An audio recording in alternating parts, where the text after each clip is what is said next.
Esiet sveicināti raidījumā Futbola prāts. Ar jums šodien kopā raidījuma vadītāja Deina Pavāra un divi lieliski viesi. Futbola tētis Renārs Krīgers un viens no futbola treneriem, kas strādā ar bērniem un jauniešiem, Miks Vilkplāters. Šodien podkāstā parunāsim par vecāku iesaisti futbolā. Kāda jums ir pieredze līdz šim ar vecākiem futbolā un vai tie ir vairāk vērsti uz attīstību vai vairāk uz rezultātu? Laikam jau jāsaka, ka tie vecāku profili atšķirās. Droši vien, ka vecāks var iedalīt tādos vairākos šajos profilos. Un noteikti, kad gan tajā laikā, kad pats biju futbolists, mazais futbolists un bērnu vecāks varēja iedalīt šajos profilos, nekas nav mainījies. Arī šobrīd, teiksim, ir gan šie vecāki, kas ir vērsti uz rezultātu, gan tie, kas ir vērsti uz attīstību. Savā ziņā tas ir normāli. Vairāk tas ir uzdevums treneriem, klubu vadītājiem, arī pašiem vecākiem, risināt to, lai mēs vairāk būtu šajā uz bērnu tieši interesēm, uz bērnu attīstību vērstajā vidē. Kā no vecāku perspektīvas, kā tas varbūt izšķirās tribīnēs vai treniņa laikā? Es iesākšu to, ka man ir bijis tā privilēģija futbolā strādājot jau vairāk pirms 10 gadiem organizēt pasākumus, kur ir bijuši ļoti daudz vecāki. Un tagad laiks ir pamainījies un pats esmu kļuvis par vecāku un tā kā esmu arī tajā pusē un ir ļoti interesanti salīdzināt. Pirmkārt, kā laiks ir mainījies, kā vecāki mainījušies. Un, jāsaka godīgi, īsti pa šiem 10 gadiem nekas nav mainījies attiecībā uz to vecāku redzējumu. Uz saviem bērniem ir vecāki, kas jau agrīnā vecumā taisa čempionus. Ir daļa vecāki, kas ir rāmi mierīgi. Un ir vecāki, varbūt droši vien arī, kas ir tādi nedaudz ar tādu, kā ir, tā ir. Viņš tur pats tiks galā, uzticās treneriem, varbūt tad īsti pat vispār neiejaucās vai neinteresējās. Tā kā tādi 3 segmenti varētu būt. Kā jūs šos te vecāku profilus izšķiriet? Pieņemsim treniņu laikā vai spēļu laikā, kā to var novērot un kāda ir lielāka atšķirība? Mūsu klubā ir jau no paša sākuma diezgan nodalīts šī vieta, kur atrodas vecāki un kur notiek pats šis treniņu process. Ja tas ir šeit pat Olimpiskajā centrā, tad tribīnes, ja tās ir citas vietas, tad arī atrast šo vietu, lai šī vide būtu nodalīta, kur vecāka ietekme, vai tā būtu pozitīva, negatīva, būtu mazāka. Un izveidot tieši šos noteikumus, tad arī ir vieglāk strādāt ar šiem vecākiem un novērojot šīs situācijas. Pirmkārt, tad, ja mums ir izveidot kaut kādu noteikumu, tad attiecīgi arī tajā vecāku vidū, ja kāds īpaši izceļās, tad tomēr ir kaut kāda arī savstarpēji starp vecākiem šī sadarbība, bet arī pēc tam mēs šīs situācijas varam risināt vai individuāli vai vecāku sapulcēs. Līdz ar to man šķiet klubam un arī trenerim uzstādot noteikumus, kur ir šī zona, kur atrasties vecākiem un kāda ir šī vecāka iesaisti. Jā, ja ir kādas ekstra situācijas, kur jāiesaistās, protams, vecāks ir viens no tiem, kas var arī papildus trenerim iespējams kādu liels pārdzīvojums, kur vecāks var radīt tieši šo drošības sajūtu, bet tomēr radot tādā normālā vidē tomēr šo atšķirību, kur ir treniņu process un kāda ir vecāka iesaiste, tas pats arī turnīros. Man šķiet, ka tas nodala to, cik liela ietekme uz bērnu ir tieši šīm vecāku darbībām. Kā ir vecākiem tieši nākot uz treniņiem vai uz turnīriem, vai vienmēr ir skaidrs, kur jums ir jāatrodās un par visiem šiem te noteikumiem? Ir Latvijā patīkami redzēt, kad ir uzlabojumi šajā ziņā.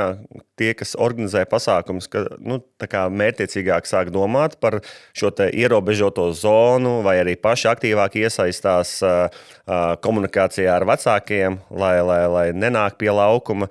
Skaidrs, es pats arī esmu grēkojis, ir gribējies aiziet tuvāk savam bērnam, lai tur nofilmētu viņu, nofotografētu, varbūt uzmundrinātu viņu, kad kaut kādos brīžos, ka varbūt jūtu, ka treneris varbūt, es savu bērnu šķiet, ka pazīstu labāk, un tad man ir tā vilkme tā kā aiziet viņam, kaut ko pateikt no savas puses, bet Atkal paskatoties arī no malas, noteikti ir arī, kāpēc šie bērni būtu jāsargā un šīs spēles, lai pasargātu turnīros bērnus no tiem pašiem vecāku komentāriem, kur vecāki principā dod ļoti neadekvātus padomus, stāv aiz vārtiem, komentē, ko darīt, ko nē. Un vienā brīdī bērnam rodās tāds disbalans, tā kā viņš tajā vēl agrīnajā vecumā kaut kur viņš var apmeldīties un sākt neticēt trenerim, vai vienā brīdī skatās uz treneri, vienā brīdī skatās uz vecāku, un tad rodās šī nepārliecinātība. Viņš vairs nav viņš pats, viņš vairs netaisīs, neeksperimentēs pats ar sevi, ar bumbu. Un, tādā veidā viņu var, kā saka, nokaut. Jā, es piekrītu arī. Es piedaloties daudz dažādos turnīros tieši ar bērniem, saskaros ar šīm, es neteiktu, varbūt problēmām, bet ar situācijām, kur vecāki reizēm viņiem šķiet, ka viņu tas lēmums un pienesums arī ir vajadzīgs arī futbola laukumā spēles laikā. Un tad viņi nāk ar šiem saviem komentāriem un ieteikumiem, kā tu varbūt šādās situācijās jūties. Arī laikam tie izveidotie noteikumi ierobežo šādas iespējas. Drīzāk tas ir individuāli saruna ar vecāku. Teiksim tā, nejūtos tik ļoti attālināts no vecākiem, lai neuzklausītu, bet neesmu novērojis, ņemot vērā, ka strādāju tieši ar mazākiem bērniem, neesmu novērojis, ka vecāki nāktu un apspriest taktikas izvēles vai bērnu spēles laika šo iedoto spēles laiku turnīros, jo pirmkārt, tas uzstādījums bērnu futbolā, lai visi spēlē, lai visiem ir prieks, un man šķiet, ja treneris iedvesmo tādu mieru, tad mēs runājam tieši par šo rezultātu vērsto vai attīstību vērsto. Ja trenerim interesētu rezultāts, tad arī vecāks justu vairāk to, ka trenerim interesē rezultāts, un tad mēs visi radam arī bērnam šo spiedienu. Bet bieži jau var novērot, ka tieši bērns pats skaita savējo rezultātu. Vai to rezultātu jau pēc tās spēles ir aizmirsis, un reizēm būtu interesanti treneriem pašiem paklausīties, ko bērni runā šajos turnīros. Ja nav šīs tabulas, bērni paši spēj radīt šīs pozitīvās emocijas. Varbūt ieskaitīt kādu vārtu gūmu par daudz, bet mums jau nav jāsaka, ne, tā nebija, vai ir kāda cita tabula. Mums jāļauj bērniem priecāties, viņiem savus šos labos brīžus atcerēties, un līdz ar to tad arī ir vieglāk vecākiem saprast. Tad, ja bērns ir priecīgs pēc šī turnīra, neatkarīgi no tā, kā mēs matemātiski tur varētu skaitīt, vai kāds tur bija sniegums, ja bērns ir priecīgs, manuprāt, viņš grib atgriezties nākamajā turnīrā. Un tas arī būtu svarīgi vecākiem saprast. Ja būs šis nākamais turnīrs, būs arī liels prieks, un ar to arī nāk šis attīstības process. Jo reizēm jau mēs gribam salīdzināt tos bērnus tajā konkrētajā turnīrā, bet reizēm ir vienkārši dienas, kur, bija atgadījums, labi, bieži vien turnīri notiek nedēļas nogalē, bet treniņos var pamanīt. Ja treneris arī reizēm pajautā, bērns atzīs, šodien bija, 3 pārbaudas darbi, vai šodien bija vienkārši grūta diena skolā. Un līdz ar to tu vari saprast, ka šodien tev nav, viņš jāpaspiež tev kaut kur, viņš jāpasargā, lai šie kairinājumi, kas treniņos, sacensībās ar visām iesaistītajām pusēm varētu būt. Līdz ar to, ar vecākiem ir viegli tik galā, jo, ja tu pats ieņem šādu pozīciju, kur ir šī skaidrojošā un viens ir šie noteikumi, un arī tu kā treneris izstaro to, ka tu esi mierīgs, tu uzticies tam procesam, tu saproti katra bērna tomēr šos individuālos mērķus, jo reizēm ir dažādas šīs situācijas, kurš ir sācis vēlāk, kurš ir iespējams, viņam ir dažu iemeslu dēļ, viņš nāk varbūt mazāk reizes nedēļā, tad ja treneris redz šo, tad arī ir vieglāk komunicēt ar vecāku, ka nav jāsalīdzina ar citiem bērniem, ka katram ir šis ceļš gan futbolā, gan, protams, jau arī jebkur citur skolā. Ikdienas dzīvē. Tāpēc, tas man liekas, ir būtiski. Papildus šiem noteikumiem arī šis trenera tāds pedagoģisks, psiholoģiskais skaidrošanas faktors tieši sadarbībā ar vecākiem. Un bieži vien vecāki paši nāk, un reizēm arī trenerim jāpienāk. Jāizstāsta, teiksim, kaut kādas mazas nianses, ko novērojis. Un tas, man liekas, ir būtiski, ka šī komunikācija ir. Jā, runājot par komunikāciju, cik bieži jūs saskaraties tieši no vecāku perspektīvas ar komunikāciju ar treneri, pieņemsim, pēc spēlēm vai pēc treniņiem, cik ļoti jūs veidojat šo komunikāciju, uzdodot jautājumus par pašsajūtu, varbūt attīstību?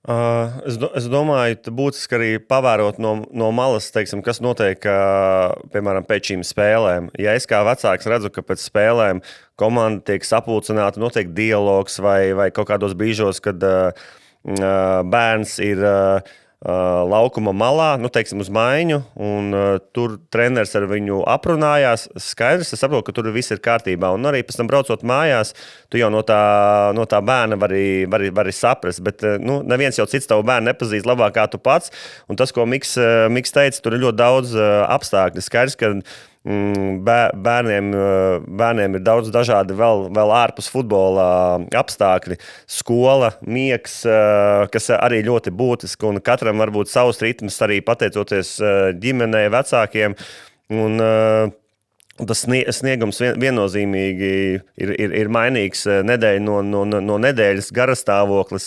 Arī bērnam drīkst būt slikts garastāvoklis, un kad ir slikts garastāvoklis un bērns varbūt ir iekšēji dusmīgs, ir pilnīgi skaidrs, ka daudz kas var nesanākt, var izveidoties arī neliels, teiksim tā, konflikts ar treneri. Tāds arī praktisks piemērs, man liekas, pagājušā nedēļa arī mans bērns nedaudz sadusmojās un, teiksim, ar bumbu varbūt nemeta trenerim, bet, tā kā bija strīdus epizode, ļoti parasta epizode, un bērns vienkārši to bumbu nevis pamet trenerim, bet, aizmeta projām, un tā kā, viņš uzskatīja, ka viņam ir taisnība, iespējams arī viņam bija, bet, es pēc tam viņam mierīgi saku, ka, treneris ir treneris, treneris nav tā kā kādam pa labu, bet es arī pilnīgi nepārmetu viņam, ka bērnam ir jāparāda emocijas, un vienkārši ir forši ar viņu jau ar to visu izdiskutēt un saprast cēloņus, bet, vecākiem ir jājūt līdzi, ka tāpat tās treniņi notiek bieži vien vēlu. Bērniem beidzās skola 12:01 un ir bieži vien šis te grūtais gaidīšanas laiks gan pašam bērnam, tas ir salīdzinoši mokošs, un arī vecāki pārdzīvo par to, ka ir šīs daudzās stundas kaut kādā veidā jāsadedzina, vienalga mājas darbi, vēl kaut kas, bet tās stundas paliek pāri, un katram ir dažādi apstākļi. Un tad tu atnāc uz treniņu, tu jau esi par to dienu jau 5 reizes izbesījies, un tad viss kaut kas var būt. Tā kā, galvenais ir tiešām veselīgi iedrošināt, samīļot, arī pirms viņš iet uz treniņu, esmu novērojis ļoti labi strādāt, tu viņu apķer uz 10 sekundēm, saspied, pasaki, foršs treniņš, viss būs labi, maksimālo atdevi, lai tev labi sanāk. Un tam bērniņam tas 10 sekundes, tas tēta māmas apskāviens ļoti, ļoti daudz nozīmē. Nevis tu viņu tā vienkārši palaidi, tin uz treniņu, kur tev tas, kur tev šitas, zin kā vēl kaut ko viņam, teiksim tā, paaugstinātā tonī vēl kaut ko pasaki, bet ja tu viņu tiešām tā pozitīvi pavadi uz to spēli, tad arī tas treniņš noteikti būs labāks. Mēs kā LFF Latvijas Futbola Federācijas izglītības nodaļa arī esam izstrādājuši šo materiālu, kas tieši ir saistīts ar vecāku tādu uzvedību, vai, kā mēs jau konstatējām, ir vecāks vērsts uz rezultātu un vairāk, kas ir uz attīstību. Kopējais tāds mūsu kopskatījums bija par, ka tas ir tikai bērns, tas ir vienkārši treniņš un tā ir tikai spēle. Kā jūs skatāties uz šādu definīciju? No treneru puses varu arī iezīmēt tādu, varētu teikt, moto, kas ir mūsu klubā ļoti būtisks tieši treneriem, kas strādā ar bērniem. Trenera lielākais panākums ir bērnu prieks. Tad, ja mēs runājam par bērnu futbolu, treneri nevērtē pēc tā, vai viņš atnes lielo kausu, vai viņš izcīnīja lielo medaļu, jo, ja mēs skatāmies jebkurā griezumā, mēs varam skatīties kā Rīgas reģionā, kur sacenšās vairākas komandas, katru nedēļu atkal iespējams tās pašas komandas rezultāti mainās. Bet arī pašam nākot no reģiona, es atceros kaut vai sevi bērnībā, vai tiešām tāpēc, ka bija komandas, kurām tieši, ja mēs runājam par rezultātu ziņā varbūt nesanāca, bet šie bērni nodarbojas ar futbolu viņi spēlēja pēc tam jauniešu vecumā, pēc tam spēlēja pieaugušo vecumā, veido šo futbola ekosistēmu, vai tāpēc šis treneris bija neveiksmīgs, vai tāpēc šiem bērniem nebija jāspēlē futbolu. Mēs tomēr runājam par to, ka Latvijā mēs gribētu redzēt nevis 20,000 futbola iesaistītos, bet 40, 50, 60 un vēl vairāk. Tātad mums jārada tāda vide, kurā bērniem ir šis prieks spēlēt futbolu. Un to mēs nevaram radīt, ja uzreiz ir uzstādījums uz rezultātu. Tāpēc, ja mēs zinām šo statistiku, ka tikai 0,1% kļūst par profesionāļiem, vai tas nozīmē, ka pārējiem līdz ar to mums nav jānodarbojas ar futbolu, vai pārējie neattīstās. Tas attīstošais process notiek vienu treniņu vidē, gan tiem, kuri iespējams kādu dienu var kļūt par profesionāļiem, pārstāvēt Latvijas nacionālo izlasi, gan arī tiem, kuri veido šo futbola ekosistēmu, pēc tam nākot uz Latvijas izlases spēlēm, vedot savus bērnus uz futbolu, pašiem uzspēlējot amatieru līmenī. Ja mēs šo ekosistēmu neveidojam, ja mēs pasakām, ka mēs strādājam tikai ar tiem, tad visdrīzāk mēs izveidosim drīzāk futbolam ienaidniekus, vai arī tos, kur par futbolu runās nevis pozitīvi, bet ļoti iespējams kaut ko nicinošu, sliktu atkal jums futbolā. Tās šitas, Nu, līdz ar to tas, manuprāt, ir ļoti, ļoti būtiski, ka mēs saprotam, ka tas viss sāks jau no bērnu vecuma. Un kā mēs te runājam par šiem vecāku profiliem, ja pirms 10 gadiem tāda profila bija, un arī šobrīd ir, tad man šķiet tas darbs drīzāk ir nevis, ka mums ir jāizmaina vecāki, bet mums ir viņiem jāparāda to, ka tas rezultāts tomēr nav svarīgākais. Kad 8 gadu vecumā paceltais kauss, par kuru to pašu spēli bērni, gadu griezumā aizvada 100 spēles. Saskaitot visas turnīrus, pārbaudas spēles, pieņemsim 100 spēles, tad tas ir 8, 9, 10 gadu vecumā, tad līdz 18 gadu vecumam neviens vairs neatcerēsies, vai 8 gadu vecumā bija 1, 2, 3 tituls, vai tajā spēlē mēs zaudējām ar lielu rezultātu. Tas viss ir attīstības process, un līdz ar to es pat domāju, mēs paņemtu tādos, es teiktu, laboratorijas eksperimentu ietveros. Mēs paņemtu vienu vecumu 2 komandas un nospēlētu katru nedēļu, tur tie rezultāti būtu ļoti dažādi un tie minētie apstākļi, kas varētu būt. Viena nedēļā noticis kāds pārdzīvojums, iespējams, kavēja uz šo spēli, līdz ar to kādam bērnam ir vienkārši tas satraukums par to, ka mēs nokavēsim, vai vecāks ir teicis, mēs nokavēsim. Un līdz ar to tie iemesli, kāpēc bērna, ja mēs skatāmies uz šo rezultātu, varētu mainīties, tad tie apstākļi ļoti daudz, bet tieši tāpēc mums vajadzētu no tā novirzīties nost. Tātad katra šī spēle, katrs šis treniņš ir attīstības process. Tātad tas ir ne tikai futbola attīstības process. Bieži vien arī es ejot uz treniņu saku, šis nav tikai par futbolu. Šis nav tikai par futbola prasmēm. Tad mums ir kaut vai jāiemācās sākumā, kur mēs atrodamies, kur mēs kaut kādi kārtības noteikumi par tiem pašiem bučiem, pudelēm un tā tālāk, kā mēs uzvedamies. Mēs atrodamies laukumā, mēs nekliedzam, jo apkārt ir arī citi cilvēki, kuriem tas var traucēt. Līdz ar to, ja mēs pagriežam uz tādu skata punktu. Futbols jau ir lielisks treneris ne tikai par futbola prasmēm, bet arī par dzīvi. Un es domāju, ka mēs jau šobrīd pieaugušo vecumā, kur ir izgājuši šim procesam, varētu atcerēties, cik daudz mēs draugus esam ieguvuši, cik daudz pozitīvas emocijas, cik daudz prasmes, arī tādas soft skills, kā mēs ikdienā pieņemam lēmumus, kā mēs uzdrīkstamies, to jau māca futbols. Un tas ir neatkarīgi no tā, vai tu biji orientēts tikai rezultātus, čempionu tituls, un tā tālāk. Tas ir tas attīstības process, kas vecākiem būtu jāierauga, ko futbols patiesībā dod. Un tad, ja mēs runājam par šo rezultātu, tas nāks krietni vēlāk. Un tas, kas notiek šobrīd, 8, 9, 10, 11, 12 gadu vecumā, tas neko diži neizšķirs, vai tur būs viena medaļa, otra medaļa, kauss, vai tajā spēlē mēs ielaidīsim 10 vārdus.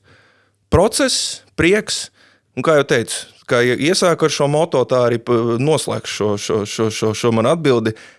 Trenera lielākais panākums, sasniegums ir bērnu prieks.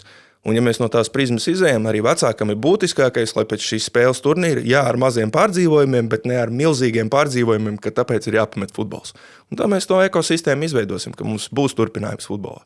Es papildināšu Miku nedaudz arī. Mēs Latvijā nevaram noteikti atļauties šo te agrīno. Mēs tik daudz joprojām tas nekas nav mainījies. Mēs pazaudējam salīdzinoši daudz. Noteikti Mik zini, cik jums klubā pazūd spēlētāji ap šo te kritisko vecumu, 13, 14, 15.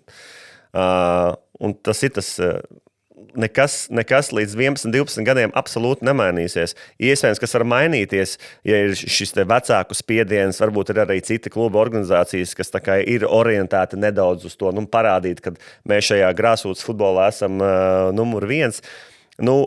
Tas arī šis teiciens nekur nav pazudis. Bērnam 12, 13 gados tās medaļas jau būs līdz kaklam. Ja jums ģimenē apmierina, ka mans bērns ir U8, U9, U10 čempions Latvijas, sauksim kā gribat. Kas ir mūsu galvenais mērķis? Tas pirmā fāze ir, lai bērns attīstās, ir priecīgs, laimīgs un attīst arī soft skills. Ja sanāk, ko noteikti pamanīs kompetenti cilvēki, ne vecāki, bet treneri vai sistēma kopumā, tad ir skaidrs, ka tas viss aizies citā virzienā, un tad mēs varēsim sākt domāt, skaitīt medaļas, kausus, kas būs jau nozīmīgāk tajā jau elites vecumā, kas ir tādi indikātori tam, vai tur kaut kas ir, gan individuāli, gan arī kā komandai, tad jau mēs tuvojamies jau teiksim, piramīdas augšgalam.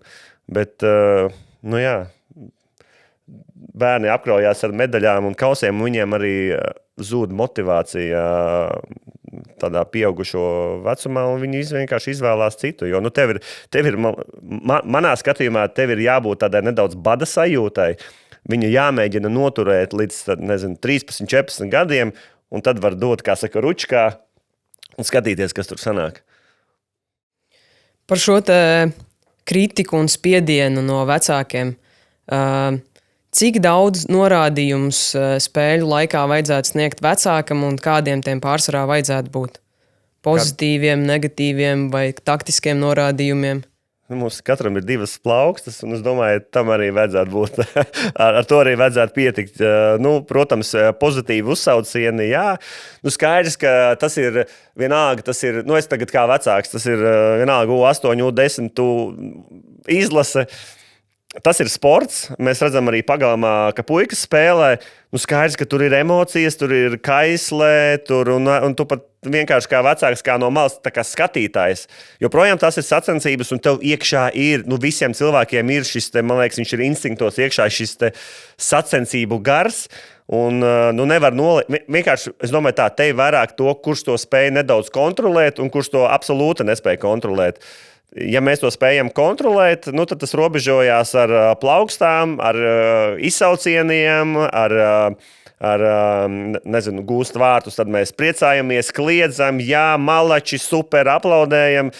Ja tas, teiksim, ir tādā ar negatīvo, tad mēs uzbrauksim pretiniekam, noliksim tiesnesi, vēl pēc tam pārmetīsim trenerim, mājās braucot vēl savu bērnu, vēl, kā saka, pakritīsim un pakritizēsim par to, ko viņš darīja nepareizi un kāpēc viņš bija tur, kāpēc viņš nevar iesist un kāpēc vispār es viņu vedu uz treniņiem un tam līdzīgi. Tā kā, es domāju, tas ir tas. Un tu jau diezgan pareizi pieminēji, tad bērniem pašiem laukumā jau ir šis kādam vairāk, kādam mazāk šis sacensības gars. Tik un tā ir spēle. Iepriekš es minēju, viņi paši varbūt skaita rezultātu, un ļoti labi, ka tā ir. Tad viņiem iekšē ir sava šī spēle, par kuru pēc tam aizmirsīsies, viņi būs guvuši kādu priecīgu, kādu varbūt bēdīgāku emociju, bet tas priecīgais, kas par katru spēli, tā interese, ka tu esi tajā procesā, viņiem būs. Un tad ir tas nākamais līmenis, kā uzvedās par to treneris. Tad trenerim arī varbūt jau uzstādījumi kā joystikā, var pulti vada, tev tur jābūt šeit, un līdz ar to viņam lēmumu pieņemšana ir ierobežota, un nākamais līmenis ir ļoti jau tādā skaļā tonī, tur, šeit, tāds, es mēģinu tā kā racionalizēt un izskaidrot, kāds varētu būt tas trenera domgājiens, ka viņš tagad motivē, bet pēc būtības motivācija arī trenerim bērnu futbolā lielākoties ir tāda pati kā trenerim. 2 plaukstas, iedrošinoši vārdi, jā, mazas korekcijas, lai saprastu tīri tos spēles principus, lai, teiksim, to, ko treniņos varētu izmantot spēlēs, bet neiesaistoties uz to, lai kādā brīdī radītu kairinājumu bērnam. Tāpēc, ka viņiem šobrīd ir sava tā vide, kur viņiem ir šis sacensības gars. Un ļoti labi var novērot. Dažādi turnīri notiek dažādos vecumos. Vakardien arī novēroju vienu spēli, kas bija jau tādā jauniešu vecumā. Līdz ko parādās taures, līdz ko parādās vecāku skaļāku izteikumu, līdz ko parādās, ka kāds tribīnēs ieteiks kādus jau komentārus pretinieku komandai vai pretinieku vecākiem, līdz ar to tur sākas sava cīņa. Tad laukumā ir futbola cīņa un pēkšņi kas ir normāla sportiska aktivitāte, saprotams, un tribīnēs notiek vēl pamatīgāka cīņa, kas patiesībā ietekmē arī to, kas notiek laukumā. Jo es domāju, ka bērniem nav vienalga tas, kas notiek tur, jo viņi var dzirdēt gan savu vecāku, gan arī šīs tauras un vispārējo. Un tas spiediens, kas rodas tur, rada nervozitāti un īstenībā arī konflikts tur laukumā. Ja mēs skatāmies, bija pagājušajā gadā tāds varbūt tāds skaļāks piemērs, ko pēc tam visi iztirzāja par vecāku uzvedību. Līdz ar to varēja nedaudz novērot, ka arī laukumā spēlētājiem bija pastiprināta šī apziņa, kad vainīgs ir tiesnesis, vainīgs ir pretinieks, un līdz ar to viņu arī tā rīcība laukumā kļuva vairs nesportiska, bet nedaudz jau nesportiska. Līdz ar to es ieteiktu vecākiem un treneriem arī apzināties to, ka laukumā notiek savs process, un it īpaši bērnu vecumā, kamēr bērns ir ietekmējams ar to, ko vide apkārt dara un cik skaļi un vispārējais notiek, arī ietekmē to, kāds ir bērna tas kairinājums. Tad viņi var spēlēt drošā vidē, jā, ar paaugstinātu pulsu savu uztraukumu, bet iedomājieties to, ja mums ir es nezinu, vieta, halle vai sporta zāle, kur vēl parādās taures, kliedzieni, un tas troksnis vienkārši vēl paceļ šo kairinājumu. Tas, manuprāt, ir tieši bērniem ne par labu.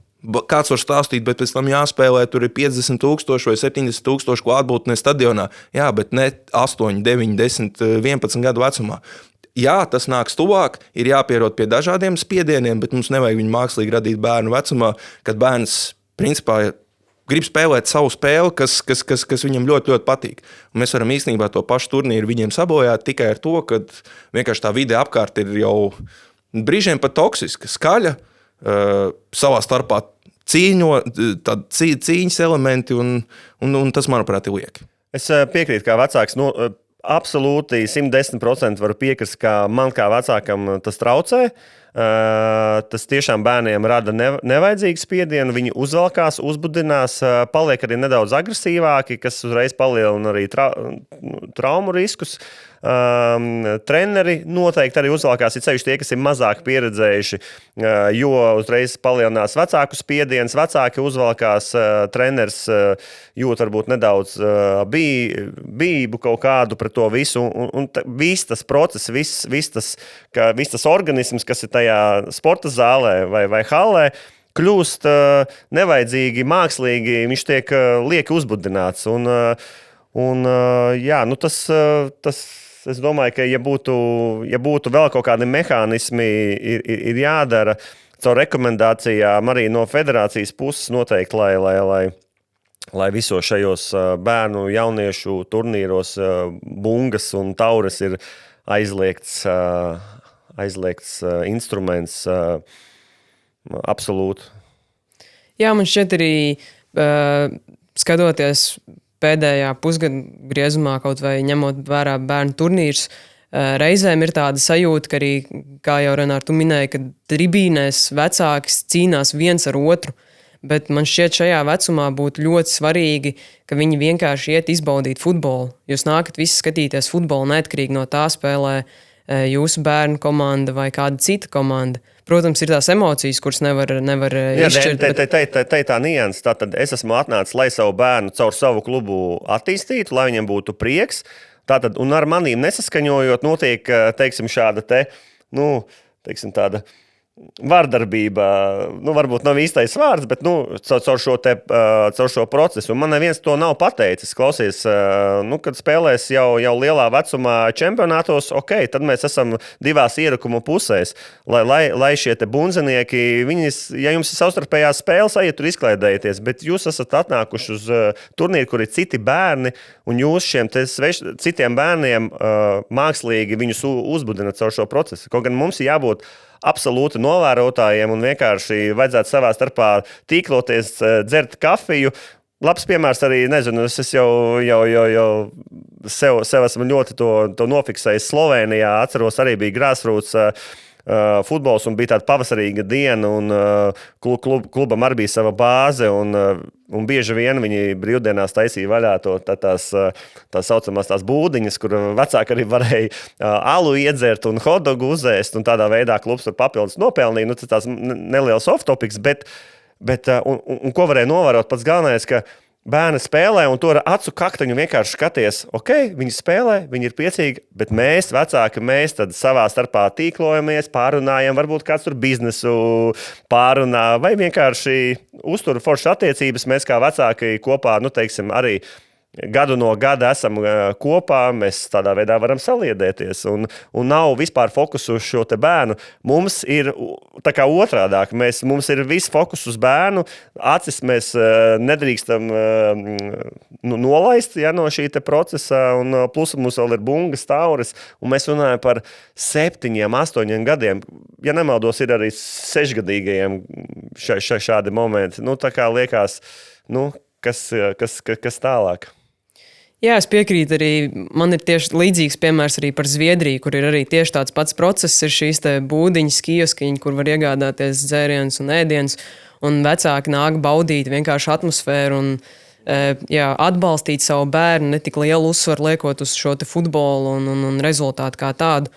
Kāda pieredze varbūt jums ir arī ar neoficiālajām tabulām, kuri vecāki veido paši, jo nevis mūsdienās, bet šobrīd Latvijā rekomendācija šajos te bērnu turnīros, kad tabulas mēs neveidojam, mēs neskaitam rezultātu, viņš netiek rādīts, bet ir dzirdēts un ir bijušas situācijas, kur vecāki paši veido neoficiālas tabulas. Pats neesmu noķēris tādu gadījumu vai redzējis. Noteikti, ka tā ir. Noteikti, ka vecāki var arī būt tā, ka vecāki vairāk savienojās kopā un tad šīs tabulas taisa. Tā arī ir ļoti iespējams. Bet savā ziņā viņiem tas nav liegts. Svarīgākais, lai tas nerada kaut kādu spiedienu, ka pēc tam vēl mēs to rādam bērniem, skaties, cik tu uzvaras izcīnīji vai šajā turnīrā tev bija mazāk uzvaras. Un līdz ar to pat patiesībā atgriežoties pie tā iepriekšējā jautājuma, kas rodas, tā jau arī kaut kāda savējā cīņa ar kaut ko. Tad man ir vajadzīgs šīs tabulas, lai kaut ko, es nezinu, pierādītu vai kaut ko uzskaitītu. Jo, manuprāt, kas vēl mums būtu jākultivē, viens ir, pirmkārt, mēs novēršam to, ka mēs esam divās ierakuma pusēs, bet kaut vai sākumā komandas ietvaros, kad mēs kā vecāki, mēs atbalstam ne tikai savu bērnu, mēs atbalstam komandu, mēs priecājamies par citu bērnu gūtajiem vārtiem, un savā ziņā es pats, ko treneris var manai pieejai nepiekrist, bet es skatoties uz spēli, kas notiek, ja es redzu arī otrā komandā bija lieliski izspēle, man nav nekāda nerūgtuma pateikt gan bērniem, gan treneriem, hei, šis bija super, malači. Mums ir vairāk jākultivē to, ka mēs arī priecājamies viens par otru. Vai nav tāds gadījums, kad mēs pēc tam nonākam, kad ir šī jau tuvāk šim profesionālajam iespējams, kur mēs jau vairāk uzskaitam šos rezultātus, ka tur ir tikai mans bērns pa komandas interesēm vienalga, jo, tik un tā, beigās, ja mēs skatāmies, futbols ir komandas spēle, un ja tu gribi būt tajā līmenī, būt tikai par sevi un domāt tikai par sevi, jā, varbūt futbola laukumā ir kādā pozīcijā jābūt tā, ka tev ir jāizšķir un jāuzņemās, bet kopumā tas kolektīvs jau veidojas no tā, ka mēs viens par otru priecājamies. Tie, kurus mēs jau kā pieaugušie ļoti labi jūtam, ka kādam ir tāds rūgtums par to, ka otrs, es nezinu, otram sanāca. Man liekas, ka mums ir vajadzīgs tas, lai mēs viens par otru priecājamies un lai šo skaudību mēs pēc iespējas vairāk izskaustu. Jo tas tieši ir beigās stāsts par šo ekosistēmu. Ja mēs visu laiku atstāsim rūgtumu, ka kādam sanāk, arī mums pašiem pēc tam izveidot to, lai mums tā komūna vai pa mums priecātos, droši vien būs grūtāk. Tas, man liekas, ir ļoti, ļoti būtiski. Kā no vecāka perspektīvas, vai ir sanācis saskarties, ka kāds no vecākiem rāda šīs izveidotās tabulas vai kaut kādas vārtu gūmas? Ir, ka figurē noteikti gan arī organizatori noteikti. Es esmu redzējis arī, kur mans bērns piedalās, kaut kur pēkšņi tu ej un uz durvīm pavīd ikā grafiks, bet kur galā pierakstīt rezultāti.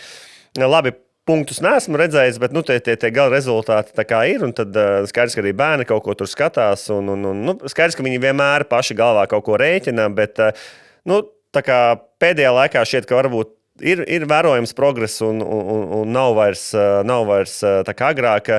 Noteikti es priecātos, ja Latvijā vēl samazinātos šis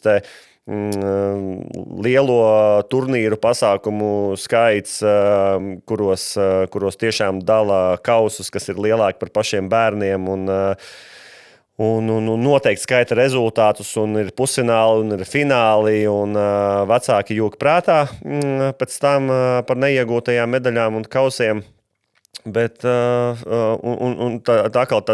otrs aspekts par to atbalstu citiem bērniem, skaidrs, ka es domāju, ka te jāsaprot absolūti dabiski ir, ka mans bērns ir mans bērns, un mēs par viņu pārdzīvosim vienmēr. Tas ir pašsaprotami, tas ir arī mūsu instinktos, ka mēs taču rūpējamies par savu bērnu, un viņš vienmēr mums ir vissvarīgākais un vismīļākais, un kaut viņam sanākt, un tad pārējiem, mums taču patiesībā jau nemalosim, mums taču baigi neinteresē, kā tiem pārējiem iet. Skaidrs, ka tas ir stāsts ar savu galvu un to, kā mēs kā sabiedrība kopumā varam attīstīties. Un skaidrs, ka man pašam arī ir bijis kaut kāda greizsirdība, būtu muļķīgi to noliegt, vai ne, kad es situ plauks par visiem bērniem, kas ir laukumā, absolūti nē. Bet tiešām, kā Miks teica, ja es pats personīgi arī esmu plaudējis un teicis wow par ļoti skaistu saspēli un tiešām skaistiem vārtiem. Es varu roku liekot sirds teikt, ka es tiešām neaplaudēju pretiniekiem par katriem gūtiem vārtiem, bet es noteikti arī neteikšu būvu vai tur neizsmiešu vai tur paņirgāties par kaut ko. Skaidrs, ka rodās konflikti tiklīdz no pretējās frontes nāk kaut kādi negatīvi vai agresīvi vērsti izsaukumi vai kaut kāda darbība tribīnēs. Tas rada konflikta situācijas un tad uzreiz mūsos ieslēdzās šis te pasargāt savu mazo kaķēnu, vai ne? Un tad mēs paliekam dusmīgi, un tad arī tas viss tāds. Tas organisms ļoti interesanti miedarbojās viens ar otru, bet tas ir stāsts par sevīm, un es domāju, ka noteikti liela daļa ir par to, cik mēs kā sabiedrība esam tāda attīstītā, un ko nevar nepieminēt. Es domāju, ļoti cieši sasaistam visam ar arī to, kāda ir mūsu ikdiena valstiski, cik mēs esam apmierināti ar savu dzīvi, kā mums veicās darbā, ģimenē un viss pārējais. Ja mums iet darbā slikti, mums ģimenē ir problēmas, tad es domāju, tas arī nāk ārā arī tribīnēs, un šis aspekts būtu arī noteikti jāņem vērā. Jā, man liekas, arī ļoti svarīgi punkti arī bija tie, ka tas ir atkarīgs, kāda ir diena. Arī varbūt kāds no vecākiem reizēm aizjūt uz šo turnīru. Tiešām tas savs bērns ir vissvarīgākais un vienmēr nevar aplaudēt un priecāties varbūt par visām pretinieku epizodēm, bet man šķiet ļoti svarīga lieta ir cienīt un respektēt tomēr to pretinieku, un arī, ja kaut kas neizdodas vai nav tik veiksmīga diena, tad neizteikt kaut kādas aizskrošas frāzes vai negatīvus komentārus vienkārši paturēt pie sevis. Ja ir pozitīvs, mēs dalāmies, vai esam vienkārši tādā gadījumā neitrāli. Ļoti daudz man šeit izrunājām par šīm tēmām, kas saistītas ar uz rezultātu vērstu vecāku, un arī ļoti daudz labi piemēri. Kas ir varbūt viens ieteikums, ko jūs ieteiktu vecākiem vai treneriem, lai uzlabotu šo situāciju?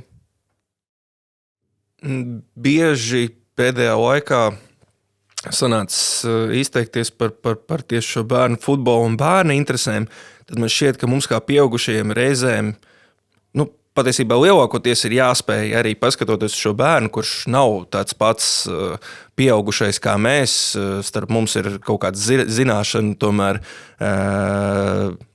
robeža, un spēt izkāpt no savu pieaugušām acīm un paskatīties no bērna perspektīvas. Citreiz to varētu saukt par empātiju tādā pieaugušo līmenī, bet šeit tomēr paskatīties uz to, kā bērns redz situāciju, ko mēs radām no bērna interešu viedokļa, jo bērns to izjūt citādāk, un bērns izjūt to, ko saka, ko dara pieaugušais. Mēs jau daudz runājam par šo pašu vidi. Un pirmkārt, tas ir treniņu procesā saprast, ka bērnam var arī nesanākt, bērnam var būt dusma, viņam ir dažādas emocijas, un viņam ir jādusmojas, tā ir daļa no procesa. Viņam noteikti gadīsies konflikta situācija, kur kāds kādam iesit, un arī viņš var būt tas, kas iesit, bet tas ir tās pieredzes, kā mēs veidojam to, kā šis bērns, kā cilvēks, saprot otru cilvēku, lai mēs viņam radītu kaut kādu šīs empātijas, ko es darīju, kā es negribētu. Vienmēr tas ētikas zelta likums dara citiem to, ko gribu, lai citi dara tev, un otrādāk nedara citiem to, ko negribu, lai citi dara tev. Arī šeit tad mēs saprotot to, kādas ir bērni intereses, paskatoties no tā, izejot no tā, kā mēs kā pieaugušais saprotam. Es varu novaldīties, es varu tur šito, es saprotu visu, es varu fokusēties. Bērns atnāk 7, 8, 9 gadu vecumā, pēc tik daudz piebāstās dienas, kur iespējams vēl viņš tās 5 stundas gaidīja treniņu. Protams, viņam treneris stāstīs un acis ir aizpeldējušas kaut kur tālumā. Un tā var būt 1, 2, 3 reize, bet mums ir kādreiz jāiekoriģē, uzmanība, fokus, skatāmies, bet tas ir bērns. Bērnam ir jāļauj būt bērnam. Tā vienkārši ir.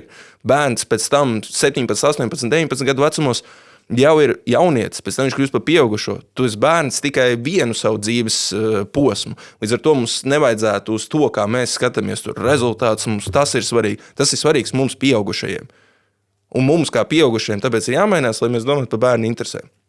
Un ja mēs spējam kā vecāks treneris vai jebkurš pieaugušais skolotājs saprast, ka tas ir bērns, kuram vēl tas viss līdz tam brīdim, kā mēs šeit stāvam, sēžam vai runājam, vēl ir garš process, tad iedot to, lai šajā procesā bērnam būtu iespējams piedzīvot un pēc tam spriest no kļūstot jau par vecāku vai par treneri vai par spēlētāju, lai viņš jau šo vidi spētu veidot tādu, kādu mēs gribam redzēt, uz attīstību vērstu, kad viņš kā treneris saprot, hei, šādi nevajadzētu. Viņš kā vecāks spēja pateikt, ka varbūt mums vajadzētu bišķiņ piebremzēt. Tad, lai mēs šo bērnu tiešām uz attīstību vērsts, tad tas nozīmē, ka mēs viņu attīstam gan futbolam, gan dzīvei, lai viņš kļūtu par šo pieaugušo, kādu mēs gribētu viņu redzēt. Nevis, kad mēs ar savām iegribām viņam jau norādam ceļu, šis ir viss svarīgākais. Un tā ietekme no mums, treneriem, vecākiem un visiem apkārtējiem ir milzīga. Un mums par to vajadzētu aizdomāties. Paskatīties no bērna acīm, lai tas būtu vislabākajās bērna interesēs. Tāds pat, man liekas, bērnu tiesība aizsardzības likumā ir tas pants bērna vislabākajās interesēs. Un tas nevienmēr nozīmē pēc bērna iegribām, bet tas arī nenozīmē pēc vecāka vai trenera iegribām. Tad atrast to balansu, kas ir bērnam tiešām svarīgākais tajā brīdī.